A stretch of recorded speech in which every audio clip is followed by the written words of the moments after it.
কর্ম থাকবে, শান্তি থাকবে। এই রকম জীবন পেতে চাও তাহলে আমার কথাটা একটু মন দিয়ে শোনো।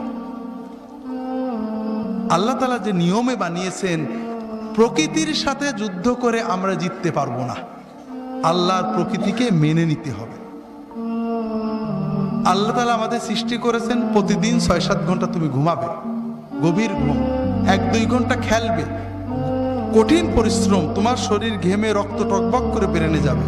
ফুটবল, হাডুডু, ব্যাডমিন্টন, ভলিবল, দৌড়, সাঁতার এগুলো খেলতে হবে। এরপর ১-২ ঘন্টা আল্লাহর ইবাদত করতে হবে। আল্লাহর সালাত, সিয়াম, জিকির যতটুকু পারা যায়, তাতে তোমার আত্মা সুস্থ হবে, তোমার মন পরিশুদ্ধ হবে, তোমার আত্মা, মন, দেহ সবকিছু প্রোডাক্টিভ হয়ে যাবে।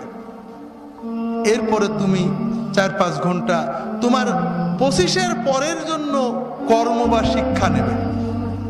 এইভাবে যদি তুমি চলো তাহলে তোমার জীবন গতিশীল হবে, তোমার জীবন ইনশাআল্লাহ মৃত্যু পর্যন্ত সচল থাকবে।